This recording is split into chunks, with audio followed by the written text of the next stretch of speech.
Atos 10, do verso 9 até o 16, diz assim a palavra do nosso Deus. No dia seguinte, indo eles de caminho e estando já perto da cidade, subiu Pedro ao eirado por volta da hora sexta, a fim de orar. Estando com fome, quis comer, mas enquanto lhe preparavam a comida, sobreveio-lhe uma êxtase. Então viu o céu aberto e descendo um objeto como se fosse um grande lençol, o qual era baixado à terra pelas quatro pontas, contendo toda sorte de quadrúpedes, répteis da terra e aves do céu. E ouviu-se uma voz que se dirigia a ele: levanta-te, Pedro, mata e come. Mas Pedro replicou: de modo nenhum, Senhor, porque eu jamais comi coisa alguma comum e imunda. Segunda vez a voz lhe falou: ao que Deus purificou, não consideres comum. Sucedeu isso por 3 vezes, e logo aquele objeto foi recolhido ao céu. Vamos orar mais uma vez? Ó Deus, fala ao nosso coração através da Tua palavra. Ilumina as nossas mentes. Guia-nos, Deus, para que possamos ter um coração que se enquadre na Tua vontade, não na nossa. Que o Senhor possa trabalhar em nós nesse momento, através do Teu Espírito Santo. Oramos em nome de Jesus. Amém. Sabemos que temos que evangelizar, temos uma missão. A grande dificuldade é como evangelizar, como montar pontes para falar de Jesus. A primeira coisa que precisamos observar é o nosso momento sociocultural. Não tem como você falar de Jesus para alguém sem imaginar o que essa pessoa vai pensar a respeito daquilo que você está falando. Não é? Uma coisa é aquilo que falamos, outra coisa é o que o outro vai pensar daquilo que eu estou falando. E aí nós percebemos que o momento em que estamos inseridos nele é um momento em que, quando alguém acha que você é um evangélico, ou quando alguém descobre isso, essa pessoa já dispara uma série de conceitos e preconceitos, né? Às vezes é confusa essa definição de conceito e preconceito, porque muita coisa de estranho que a pessoa pensa sobre evangélico não é nem preconceito, é conceito mesmo, né? Dela ouvir, dela ver, né? Então a pessoa já se arma. E aí eu quero, já de início, nessa introdução, pedir licença a vocês para confessar um pecado. Olha isso, gente, o pastor vai confessar um pecado. Eu me lembro quando, agora, recentemente na PUC, nos estudos, eu estava lá conversando com uma professora, e essa professora fez a seguinte pergunta: vem cá, me fala um pouquinho da sua fé. Eu achei estranho, né? A gente estava tratando de uma outra matéria, e ela jogou o negócio da fé no meio. Eu falei: é de Deus. Vou falar da minha fé. E aí, com toda essa cosmovisão, com essa bagagem de que as pessoas estão armadas ao evangelho, contaminadas com tudo de estranho que às vezes acontece em nome da igreja evangélica, eu comecei a falar para essa professora a respeito da minha fé a partir da reforma protestante. Dei uma aula de reforma protestante para ela, expliquei claramente a importância, a centralidade das escrituras, o porquê que Lutero fez ali as 95 teses. Depois eu fui para Calvino, falei de Calvino em Genebra, a importância da reforma protestante para a intelectualidade a partir daquele momento, e o quanto de academia se abriu no mundo pelos reformadores. E aí eu citei algumas boas universidades, né, para mostrar que a fé protestante ela tem uma relevância muito grande no nosso momento, e que às vezes o que ela ouvia falar de fé protestante hoje, de evangélico hoje no Brasil, estava distante. Aí eu falei de um estudo que eu tinha feito a respeito da teologia da prosperidade, expliquei para ela a diferença entre teologia reformada, teologia pentecostal, teologia da prosperidade. Perguntei antes se ela tinha tempo, ela disse que tinha. Eu empolguei, porque pastor empolga, e dei uma aula. Depois eu fui descobrir qual era a intenção dela com a pergunta.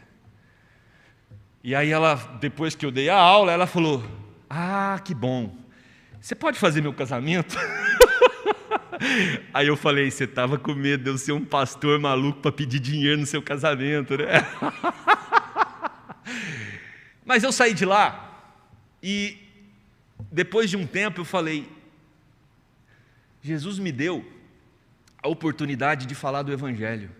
Eu gastei 40 minutos, eu não falei de Jesus. Gente, mas eu fiquei tão mal. Eu falei, o que está acontecendo comigo? O que está acontecendo comigo? Por que eu metralhei justificativas para defender uma fé que eu tenho, mas eu não expus o centro da minha fé? Irmãos, aquilo me incomodou profundamente, mas eu tinha uma saída ainda. Qual? O casamento. Eu falei, Jesus, obrigado pela chance. E aí no casamento, falei em Cantares. Não fala nada, né? O que tem Cantares? Mas aí, Cantares fala do amor entre um homem e uma mulher. E eu falei que esse amor só pode ser construído em Cristo. E aí eu falei do amor de Cristo, não só para os noivos, mas para todos os convidados. Irmãos, cuidado, para você não se perder. Religiosos que são importantes demais para nós e não são. E é disso que esse texto está tratando. O apóstolo Pedro, ele esteve com Jesus, ele viveu com Jesus, ele sabia que Jesus era a mensagem, ele recebeu o Espírito Santo ali quando foi derramado, com muita clareza ele sabia qual era o centro da vida dele. A vida de Pedro, assim como dos apóstolos, estava pautada em Jesus. Jesus era tudo para eles, tanto que a maioria deles morreu martirizada pelo Evangelho, né? A história vai dizer que provavelmente Pedro morreu crucificado, de cabeça para baixo. E aí você pergunta, mas por que crucificaram Pedro de cabeça para baixo? Porque no ato da crucificação ele falou que ele não era digno de morrer como mestre. E ele pediu para crucificar ele de cabeça para baixo. E aí nós temos esses homens que deram a vida por Jesus. Mas lá em Atos 1:8, antes de Jesus ser assunto aos céus, ele reunido com os discípulos disse: vocês vão receber poder do Espírito Santo, para vocês serem minhas testemunhas, tanto em Jerusalém, como em toda a Judéia, em Samaria e até os confins da terra. Está claro, a mensagem de Jesus nunca foi uma mensagem restrita a um povo. Agora você precisa entender esse contexto. O povo judeu acreditava que o Messias viria para reinar em Israel, e a partir de Israel, esse reinado se espalharia para todo o universo. É como se Israel tivesse um privilégio, né, de ser a nação de onde o Messias viria. É claro que por um lado isso é um privilégio sim, mas ela estaria acima das outras. Israel estaria acima e essa bênção se espalharia por toda a terra. Isso acontecia no Antigo Testamento. Quem se voltava ao Deus de Israel, essa pessoa, ela tinha um encontro com o Deus verdadeiro, entendia que o Messias viria, e ele, crendo na vinda do Messias que aconteceria, essa pessoa era salva. Mas agora nós temos um movimento muito profundo acontecendo aqui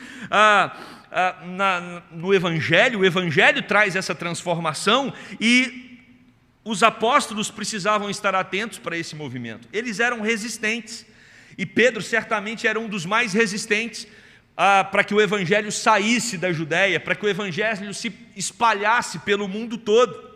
E aí nós percebemos que o Espírito Santo é derramado sobre os judeus, lá em Atos capítulo 2, do verso 38 ao 41, onde quase 3.000 pessoas se convertem ao mesmo tempo e passam a crer em Jesus como Salvador. Depois nós temos, isso tudo para cumprir Atos 1:8, depois nós temos os samaritanos recebendo também o derramamento do Espírito, e ali você percebe que em Samaria, Pedro e João vai até aquele povo, e com a oração deles, o Espírito é derramado em Samaria, que já tinha uma resistência com os judeus, mas eram ali meio irmãos. E agora você tem um momento muito especial da história, e você tem o Evangelho caminhando para os gentios, para os pagãos. E Pedro, como ele tinha uma certa resistência a tratar os pagãos como uma possibilidade de receber o Evangelho, Deus precisa ter uma conversa muito íntima com Pedro. E aí nós percebemos no contexto que tem um sujeito lá em Cesareia. Cesareia era uma cidade romana, né? Vem do nome até de César, em homenagem a César. E aí você tem um sujeito lá chamado Cornélio. Esse nome Cornélio era um nome comum em Roma, então é um nome romano. Ele era um centurião, comandante de 100 homens do exército. Mas o texto vai dizer que ele era temente a Deus, era um homem que amava a Deus. Ele não era judeu, mas ele amava ao Senhor de Israel, ele seguia as leis, ele obedecia o descanso no sábado, ele frequentava a sinagoga, ele era um homem que orava fielmente ao Senhor. Antes do texto que nós lemos, nós temos um anjo chegando para Cornélio e falando o seguinte para ele, no capítulo 10, verso 4. Cornélio, as tuas orações e as tuas ofertas subiram para a memória diante de Deus. O que esse anjo está falando é: Cornélio, Deus está atento às suas orações. Eu quero abrir um parênteses para dizer para você que Deus está atento às nossas orações.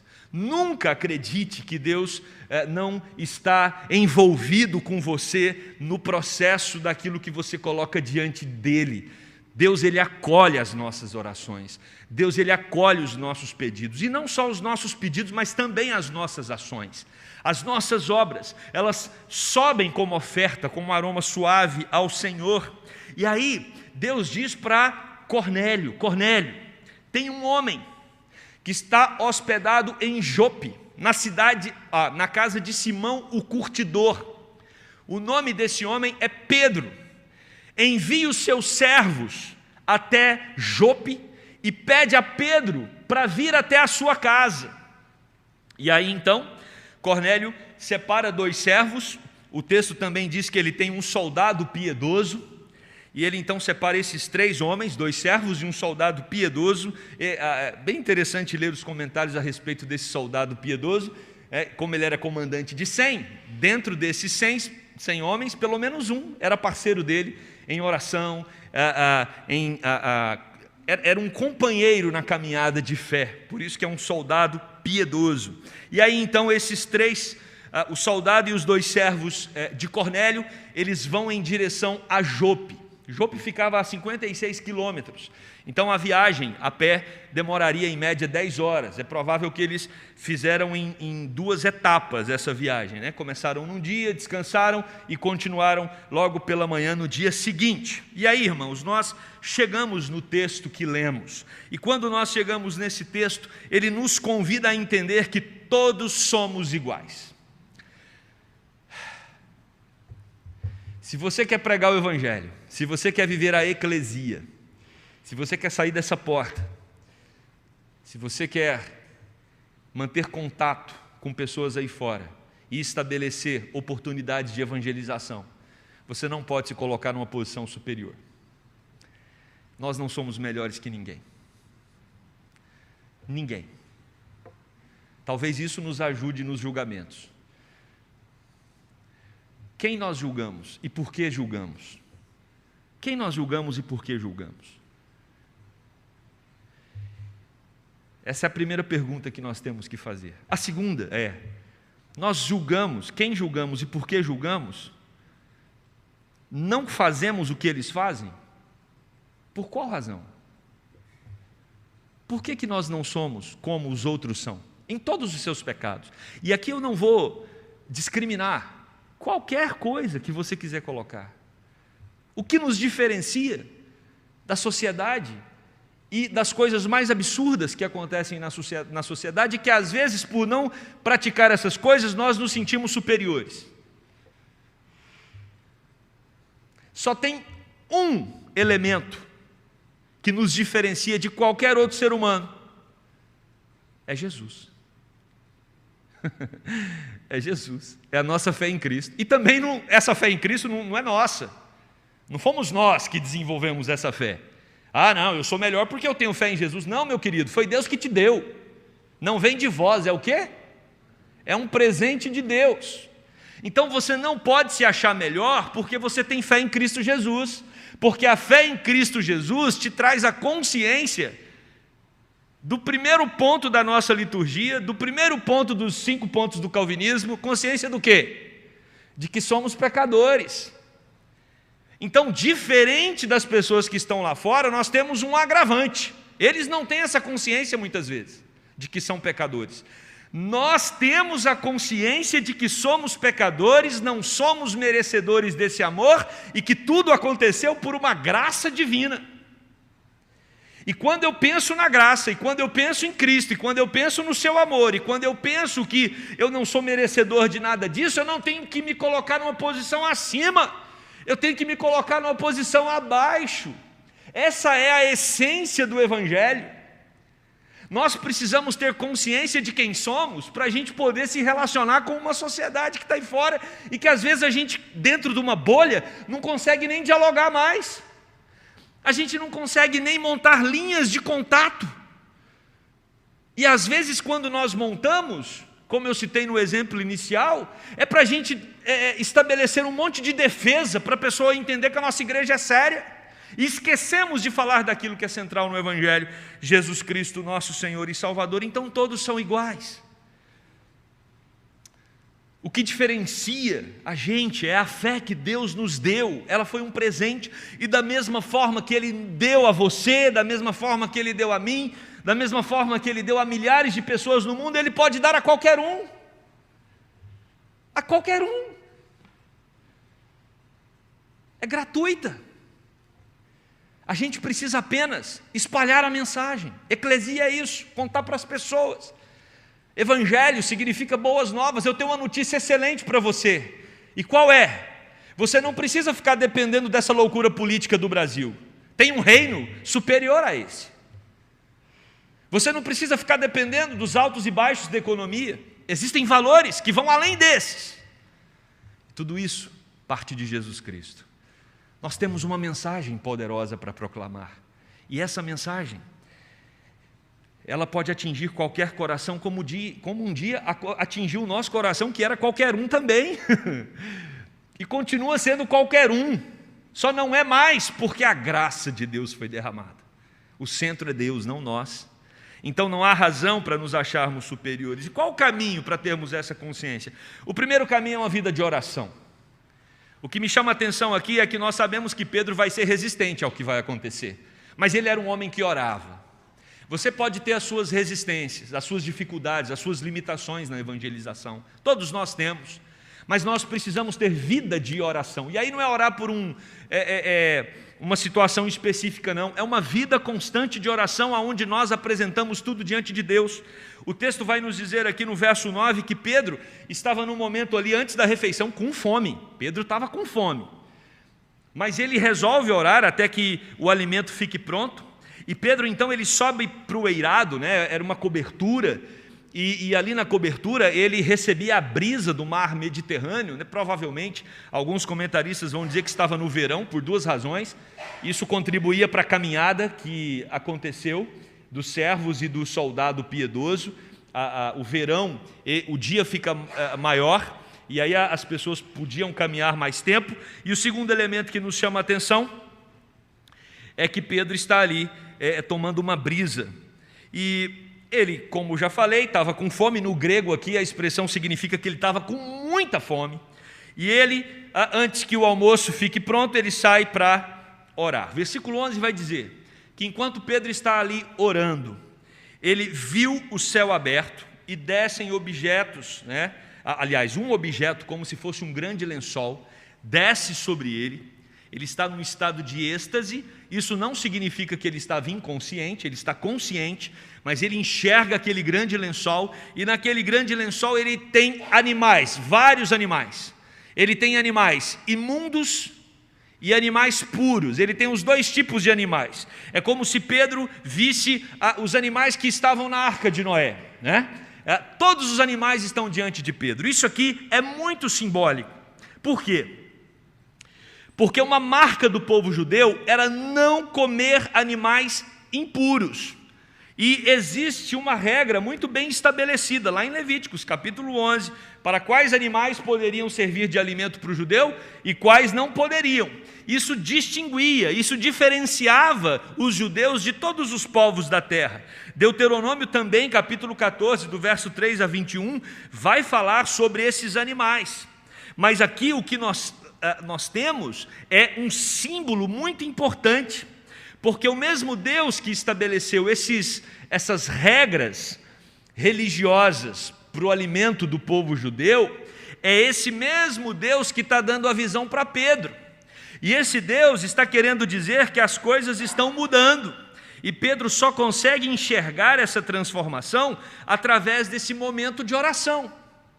Se nós queremos que resistências em nossos corações sejam tratadas, se nós queremos que às vezes preconceitos, visões distorcidas sobre o mundo, sobre a realidade, mudem dentro de nós, nós precisamos ter uma vida de oração. Irmãos, não tem nada pior do que nós termos uma interpretação equivocada a respeito do que está acontecendo.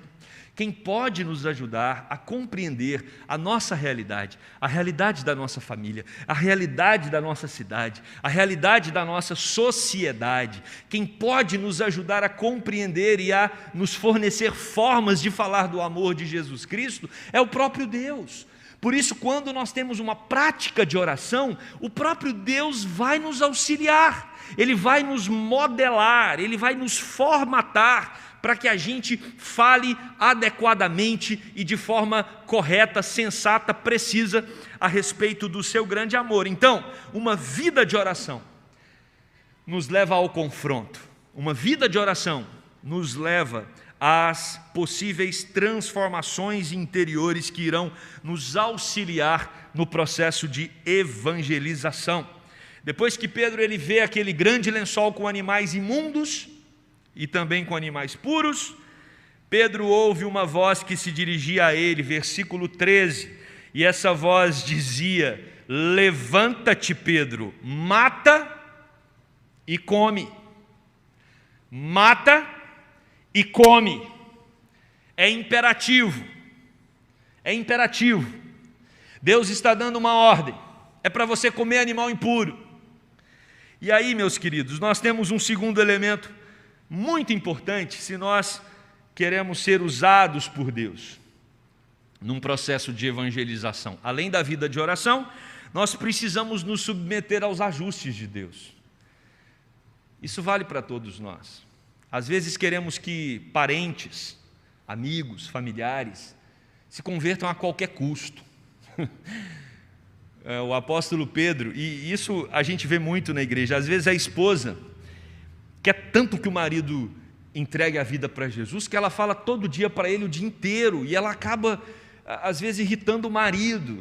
Isso não é novo, isso já acontecia lá na época de Jesus, e Pedro fala: mulheres, ganhem seus maridos no silêncio, apenas orando por eles, e sendo testemunha do amor de Jesus. Às vezes nós insistimos muito, falamos muito, e as pessoas acabam tendo repulsa, ainda mais pela mensagem. E o que nós observamos aqui é que quando Deus ele tem alguma mensagem para alguém, Ele prepara você que vai falar e Ele prepara a pessoa que vai ouvir. Deus já havia preparado Cornélio, não foi? Deus já estava trabalhando no coração de Cornélio, agora Deus começa a trabalhar no coração de Pedro, porque os homens estão chegando, os dois servos, e o texto até inicia falando sobre isso. Os dois servos e o soldado piedoso estão chegando lá na casa de Simão, o curtidor. E aí Deus começa a tratar Pedro, porque Deus trata das duas pontas. Então nós não precisamos ser crentes chatos. Isso eu tenho dito sempre para os nossos jovens.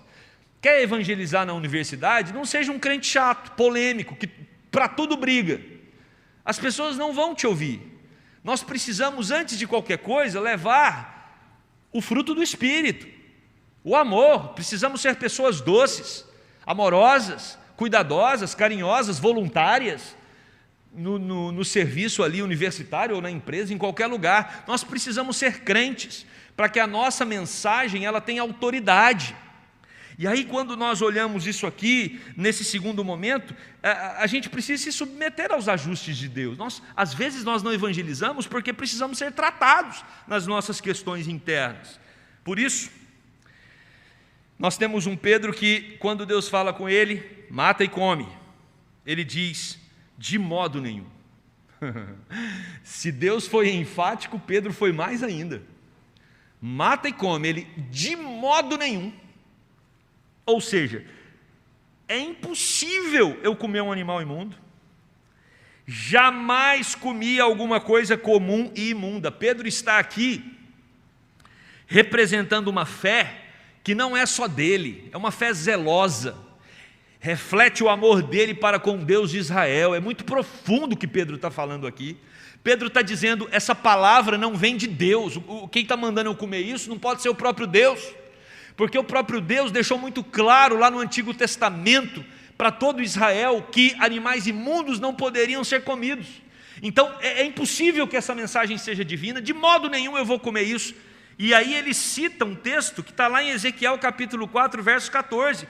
Eis que a minha alma não foi contaminada, pois desde a minha mocidade até agora, nunca comi animal morto de si mesmo, nem dilacerado por feras, nem carne abominável entrou na minha boca.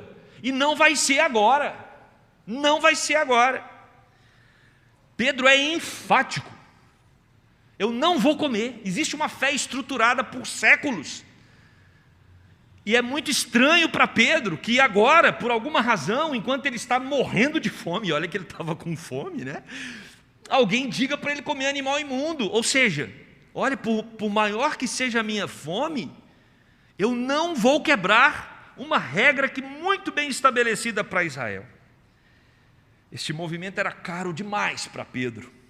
Existe uma estrutura rígida que afirma que o rei dos judeus era para os judeus. Por séculos, Israel era separado, santo, não podia se misturar com os pagãos. O trato pessoal de Deus era com o seu povo na história. Quem quisesse ser abençoado, que fizesse o movimento de vir até Israel. O Salvador era judeu, então toda a estrutura, tudo na cabeça de Pedro está com a fé judaica no centro.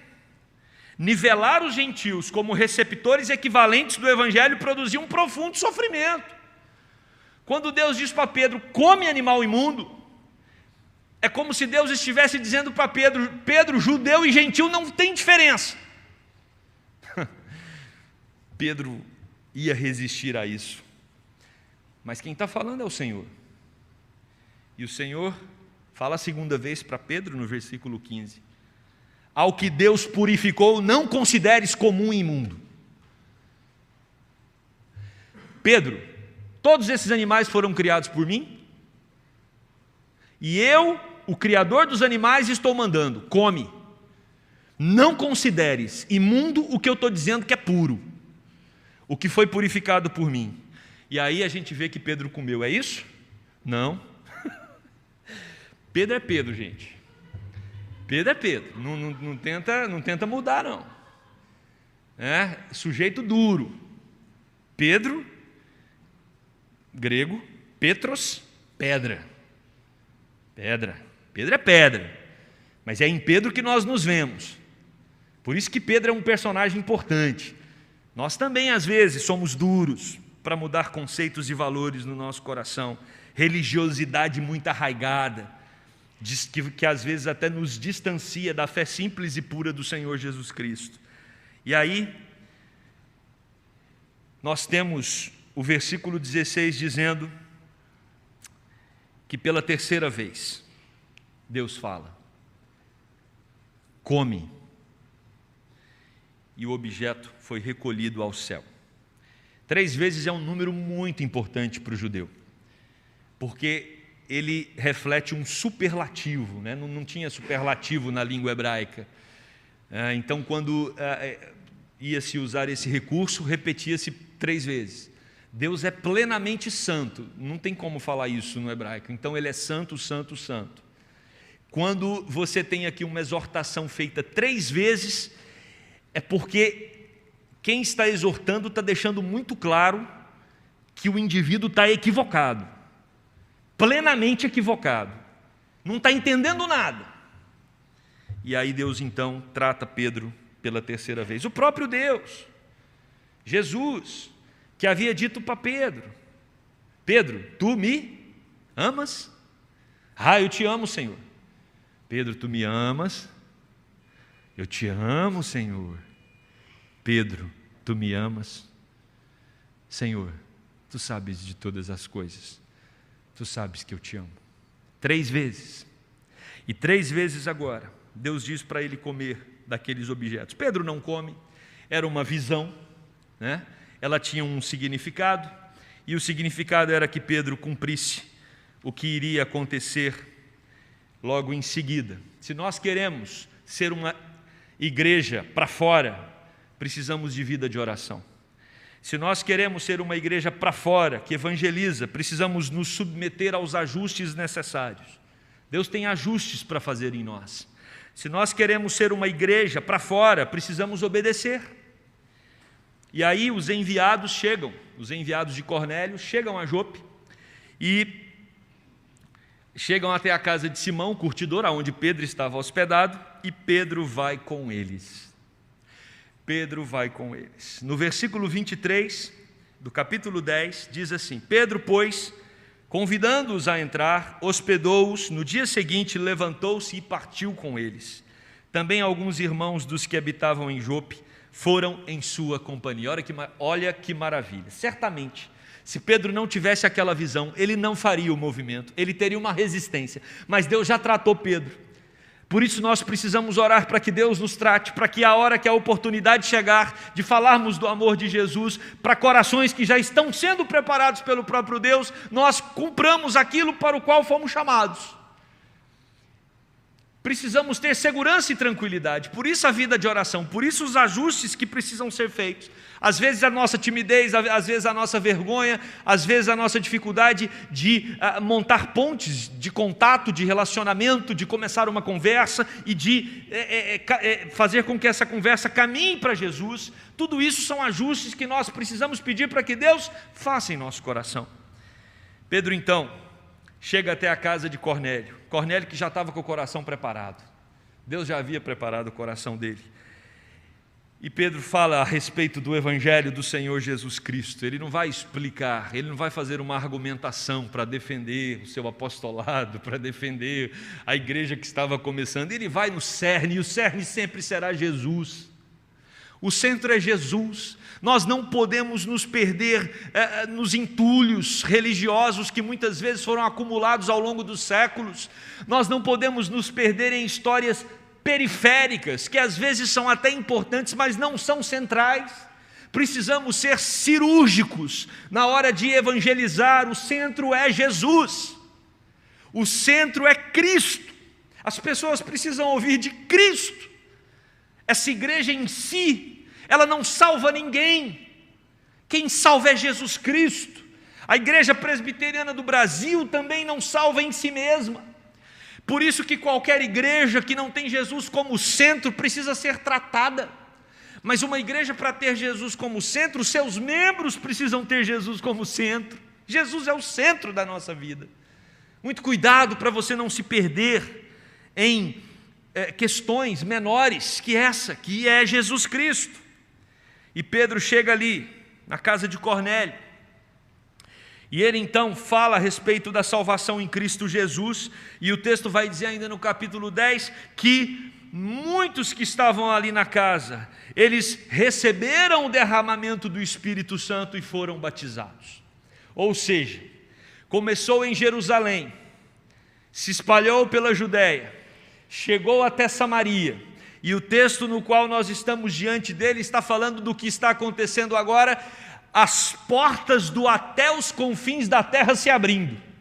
É o Evangelho saindo daquela esfera de Israel e dos judeus e indo mundo afora e chegando até o Brasil 2000 anos depois, 1500 anos depois, para que nós possamos ouvir desse Evangelho e crer no mesmo Jesus que Pedro está pregando aqui para Cornélio, em Cesareia. O Evangelho se espalhou por toda a terra. E eu digo, irmãos, que o Evangelho se espalha por toda a terra, dizendo claramente que todos somos iguais. Ninguém é melhor que o outro. Não se considere um melhor, porque você tem Jesus no seu coração. O fato de termos Jesus em nosso coração precisa trazer à tona o quão estragado nós somos. O mundo não tem essa consciência, a gente tem que ter. E quando você imaginar a sua vida sem Jesus, não se engane, não se engane. ela não seria muito diferente da vida daqueles que estão fora da igreja. O que transforma a nossa vida é Jesus. E aí, a gente precisa olhar para o Evangelho e entender que esse é um momento histórico muito importante. Porque Deus está dizendo para Pedro: eu não estou atrás só dos judeus, Pedro. Eu não vim salvar só um povo. Esse povo foi usado para que o Messias viesse. Eu vim atrás de gente. Eu vim atrás de pessoas. Porque Deus amou o mundo de tal maneira que deu o seu único filho, para que todo aquele que nele crê não pereça, mas tenha a vida eterna. Deus amou o mundo. Deus veio resgatar o ser humano. E Paulo vai enfatizar isso. Ninguém é melhor que o outro. Olha o que ele diz em Romanos 3,9. Que se conclui: temos nós qualquer vantagem, nós quem? Os judeus? Não, de forma nenhuma. Pois já temos demonstrado que todos, tanto judeus como gregos, estão debaixo do pecado. Paulo vai também dizer aos Gálatas, capítulo 3, 28. De Sarte, não pode haver judeu nem grego, nem escravo nem liberto, nem homem nem mulher, porque todos vós sois um em Cristo Jesus. Nós somos um no nosso pecado, mas também somos um em Cristo Jesus. Ou seja, não somos diferentes dos demais, o que nos diferencia não vem de nós, é a fé em Cristo, e ela vem de Deus. E aqui dentro também nós não somos melhores que ninguém, somos igualmente importantes, filhos de Deus. Só a fé cristã vai ter uma mensagem que nivela a todos desta forma. E eu quero concluir esse sermão convidando você a orar, a pedir a Deus para que te ajuste e para que você também seja obediente no chamado. No eclesia, uma igreja para fora, que sabe falar, que sabe contar a mensagem, que não se perde em questões periféricas, que são importantes, enfatizo novamente, mas o centro é Jesus. As pessoas precisam descobrir o amor de Jesus. E olha, se tem uma coisa que essa geração procura, fareja, é o amor.